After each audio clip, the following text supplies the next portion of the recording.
देवगढ़ गांव राजस्थान का एक छोटा सा नगर बाहरी रूप से शांत दिखता था, लेकिन भीतर गहरे अराजकता की आग में जल रहा था। नारियल और सुपारी के घने बागानों के बीच बसा यह गांव अपनी सरलता के साथ साथ उन छिपे हुए दर्दों का गवाह था जिन्हें कभी किसी ने सामने नहीं लाया था। गांव की लड़कियां अपने अपने भय और उम्मीदों के साथ जी रही थी, लेकिन आज कुछ ऐसा होने वाला था कि सारे प्रदेश की तकदीर बदल जाएगी। राजा अभिमन्यु सिंह का शासन देवगढ़ पर छाया हुआ था। वह न केवल अत्यंत कामुक और लालची था, बल्कि उसकी क्रूरता और वासना की कहानियां प्रदेश के हर कोने में फैली हुई थी। महल में जब भी वह अपनी अधीन महिलाओं की ओर देखता, तो जैसे उसके भीतर कोई असीम शक्ति जाग उठती। उसकी आंखों में जब वासना की आग जलती थी, तो उसे रोक पाना लगभग नामुमकिन था। गांव की एक युवती थी, कुसुम। उसके सौंदर्य का वर्णन देवगढ़ के गलियारों से महल तक पहुंच चुका था। कुसुम न केवल रूपवान थी, बल्कि विद्रोही भी थी। उसकी आंखों में एक अग्नि सी चमक थी। उसकी चाल में ऐसा मदहोश कर देने वाला आकर्षण था कि जो भी पुरुष उसकी ओर देखे बिना खुद पर काबू नहीं पा सकता था। नदी के किनारे स्नान करते हुए उसके भीगे वस्त्रों से झलकता हुआ उजागर हुआ शरीर, उसके उठे हुए उरोज, पतली कमर, भरी हुई जंघा और उसकी स्तनों की नाजुकता, इन सब ने गांव के कई युवाओं को अपनी ओर खींच लिया था। उसी समय महल के एक नौजवान प्रहरी की नजर उस पर पड़ी, जिसने पहली बार उसकी गहरी काजल भरी आंखों में खो जाने का अनुभव किया। उसने मन ही मन सोचा, राजा को मेरी आवश्यकता है। महल में उसी समय राजा अभिमन्यु सिंह अपने शयन कक्ष में एक नग्न स्त्री के साथ लिप्त था। उसके मजबूत हाथ उस स्त्री की कमर को कसकर पकड़ रहे थे, जबकि उसके होठों पर मदिरा की लालसा साफ झलक रही थी। तभी उसी पल एक प्रहरी महल में प्रवेश कर आया और धीमी आवाज में कहा, महामहिम, देवगढ़ गांव में एक स्त्री है जिसका सौंदर्य अद्वितीय है। राजा ने उस नग्न स्त्री को एक ओर धकेल दिया और तुरंत उठ खड़ा हुआ। उसकी आंखों में वासना की आग फिर से भड़क उठी। उसने आज्ञा दी, कल सुबह उस स्त्री को मेरे महल में लाकर प्रस्तुत करो। मैं स्वयं देखना चाहता हूं कि वह कितनी अनोखी है।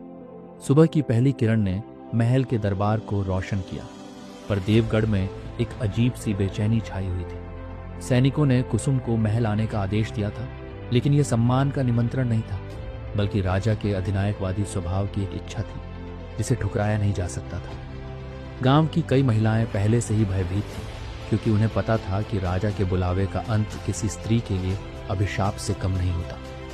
गांव का एक और युवक अमरेश कुसुम से प्रेम करता था। उसने अंदर ही अंदर जल उठते हुए कहा, तुम महल नहीं जाओगे। कुसुम ने उसकी आंखों में गुस्सा, चिंता और असीम प्रेम का समागम देखा, पर धीरे से मुस्कुराकर उसने कहा, अगर मैं भाग गई तो यह राजा की जीत होगी। मैं देखना चाहती हूं कि उसकी आंखों में कितनी ताकत है। महल के दरबार में राजा अभिमन्यु सिंह सिंहासन पर विराजमान था। उसकी आंखें उत्तेजना से चमक रही थी और वह अधीरता से सैनिकों के आदेशों का इंतजार कर रहा था। दरवाजे खुलते ही कुसुम अंदर आई। उसकी केश रंजित साड़ी उसके बदन पर लिपटी हुई थी, जिससे उसकी सुडौल देह और भी आकर्षक हो रही थी। उसकी हर एक अदा ने दरबार में बैठे पुरुषों की सांसें थाम ली थी। राजा ने उसकी ओर घूरते हुए सोचा, यह औरत मेरी होनी चाहिए। राजा ने धीरे धीरे सिंहासन के करीब आते हुए अपना हाथ बढ़ाया, लेकिन कुसुम ने सावधानी से पीछे हटते हुए कहा, महामहिम, महल आपका हो सकता है, पर मेरा शरीर केवल मेरा है। राजा के होठों पर हल्की मुस्कान फैल गई, पर उसकी आंखों में अब भी क्रोध और अधीरता का साया था। उसने अपनी बात आगे बढ़ाते हुए कहा, आज रात इस कक्ष में तुम्हें भेजा जाएगा। मैं तुम्हें समझाना चाहता हूं कि राजा की इच्छा को ठुकराने का अंजाम क्या होता है। इसी बीच महल के गलियारों में रानी माधवी, जो कि राजा की पुरानी रानी थी, खड़ी होकर यह दृश्य देख रही थी। रानी माधवी को पता था कि राजा की नजरों में जिस स्त्री को उसने चुना, वह केवल भोग की वस्तु नहीं रहेगी, बल्कि उसकी रानी बनने से दूर नहीं रहती। उसके मन में जलन की आग भड़क उठी और उसने मन ही मन कसम खाई, कुसुम, मैं तुम्हें राजा के करीब आने नहीं दूंगी। रात अपने चरम पर थी। चांदनी महल के संगमरमर की फर्श पर चमक रही थी, लेकिन राजा अभिमन्यु सिंह के निजी कक्ष में केवल एक आग जल रही थी, वासना की आग। दो दासियां कुसुम को राजा के निजी कक्ष तक ले आई। कमरे में सुगंधित मोमबत्तियां जल रही थीं, रेशमी पर्दे लहरा रहे थे और बिस्तर पर मदिरा के कई पात्र रखे थे। राजा अकेला था, पर उसकी आंखों में वह आदिम भूख झलक रही थी जो किसी भी स्त्री को भयभीत कर सकती थी। कुसुम ने ठंडी सांस लेते हुए खुद को शांत रखने का प्रयास किया और उसका दिल तेजी से धड़क रहा था। आओ कुसुम, राजा ने उसे अपनी ओर बुलाते हुए कहा। कुसुम धीरे धीरे आगे बढ़ी। उसके पांव हल्के कांप रहे थे पर उसका चेहरा निडर था। राजा, मैं आपकी दासी नहीं हूं, उसने धीमे स्वर में कहा। राजा मुस्कुराया।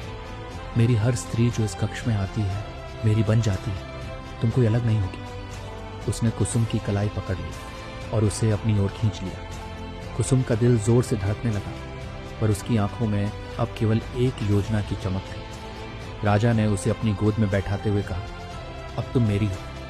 लेकिन कुसुम की आंखों में अब सिर्फ इच्छाएं नहीं थी बल्कि एक गहरी रणनीति भी थी। उसने धीरे धीरे राजा से कहा, क्या आप सच में मुझे अपनी रानी बना सकते हैं? राजा ने हल्की हंसी के साथ जवाब दिया, तुम जैसी स्त्रियां मेरे लिए नशा होती हैं, पर याद रखना अगर तुमने मुझसे छल किया तो यह महल तुम्हारा मसान बन जाएगा। कुसुम ने मुस्कुराते हुए सिर झुकाया और कहा, अगर मैं आपकी प्रिय रानी बनूंगी तो मुझे सत्ता में भी हिस्सा चाहिए। अगर मैं केवल दासी रहूंगी तो आप मुझे भूल ही सकते हैं। राजा ने उसकी बात सुनकर गर्व से घोषणा की कि अब से दरबार में उसकी प्रिय रानी कुसुम भी राज्य के मामलों पर अपनी राय देंगी। महल में खलबली मच गई। दरबारियों ने आश्चर्य से देखा कि राजा ने पहली बार किसी स्त्री को राजनीति में भी शामिल करने का निर्णय लिया था। इसी बीच रानी माधवी की आंखों में जलन की लहर दौड़ गई। उसने अपने विश्वास पात्र मंत्री से कहा, कुसुम को कमजोर करने का एकमात्र तरीका है राजा को उसके खिलाफ भड़काना। मंत्री ने सिर झुकाते हुए कहा, हमें ऐसा सबूत देना होगा जिससे राजा का प्रेम ही उसकी बर्बादी बन जाए। अगले दिन एक सेवक घबराहट में राजा के पास आया और कहा, महाराज, मैं आपको कुछ ऐसा दिखाना चाहता हूं जो आपको चौंका देगा। उसने एक पत्र राजा के सामने प्रस्तुत किया जिसमें कुसुम के हाथ की लिखावट में गुप्त बातें लिखी थी। पत्र में लिखा था, प्रिय अमरेश, राजा मुझ पर पूरी तरह मोहित हो चुका है। अब मैं उसकी प्रिय रानी हूं और दरबार में भी अपनी जगह बना चुकी हूं, लेकिन यह केवल शुरुआत है। मैं जल्द ही उसकी सत्ता पर अपनी पकड़ मजबूत कर लूंगी। राजा अभिमन्यु सिंह ने पत्र को ध्यान से पढ़ा। उसके माथे पर क्रोध की लकीरें उभर आईं। उसकी आंखों में अविश्वास की चमक फैल गई। उसने कुसुम को दरबार के सिंहासन कक्ष में बुलवाया और तेज स्वर में पूछा, क्या यह पत्र तुम्हारा है? कुसुम ने एक पल के लिए अपनी आंखें बंद की, फिर धीरे से बोल पड़ी, हाँ, यह मेरा पत्र है। दरबार में सनसनी फैल गई। रानी माधवी के होठों पर कुटिल मुस्कान तैर गई। उसने अपने विश्वास पात्र सेवक से कहा था कि कुसुम के खिलाफ ऐसा सबूत जुटाया जाए जिससे राजा का प्रेम उसकी तबाही बन जाए। राजा अब क्रोध से झकझोर उठा और बोला, तुम्हें लगता है कि तुम मुझसे खेल सकती हो?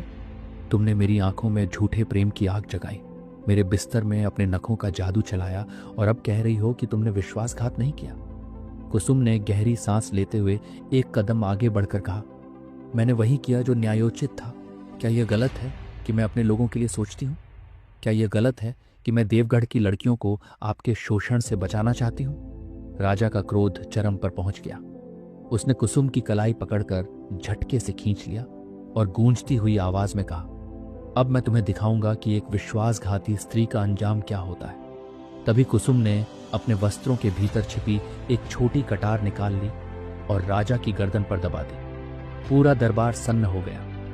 कुसुम ने अपनी कटार से अपने ही स्तनों को काट लिया और उन रक्त से भीगे हुए स्तनों को राजा अभिमन्यु सिंह के चरणों में फेंक दिया। दरबार में सन्नाटा छा गया और राजा की आंखें भय और अविश्वास से फैल गई। उसने सन्ने स्वर में कहा, अब तुम्हारी भूख मुझसे और क्या चाहती है?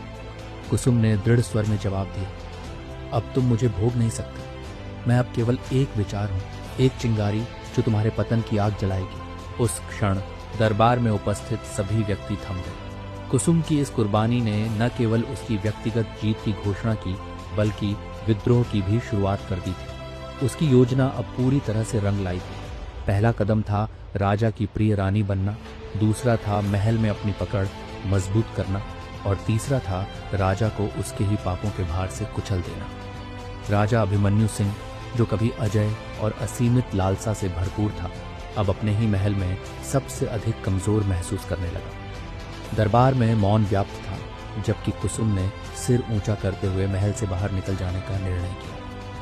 उसके लहू से सने हुए शरीर में, उसकी आत्मा में अटूट विद्रोह की आग जल रही थी। देवगढ़ की लड़कियां, जो अब तक राजा के शोषण के शिकार बनी थीं, सोचने लगी थीं कि क्या अब राजा के साथ उनका ऐसा अन्याय जारी रहेगा। और इसी बीच सवाल यह उठता है कि क्या कुसुम के अमरेश, जो कभी उससे प्रेम करता था, उस धोखेबाजी को अपनाएगा? क्या राजा देवगढ़ की लड़कियों के साथ इसी अत्याचार को दोहराएगा? इस पूरी कथा का अंतिम अध्याय अब समाप्त नहीं हुआ था, बल्कि यह केवल एक शुरुआत थी। कुसुम की कुर्बानी और विद्रोह ने महल में सत्ता के खेल को पूरी तरह से बदल कर रख दिया था। अगला अध्याय उसी पल से शुरू होगा, जहां इस विद्रोही चिंगारी की आग राजा अभिमन्यु सिंह के पतन का मार्ग प्रशस्त करेगी।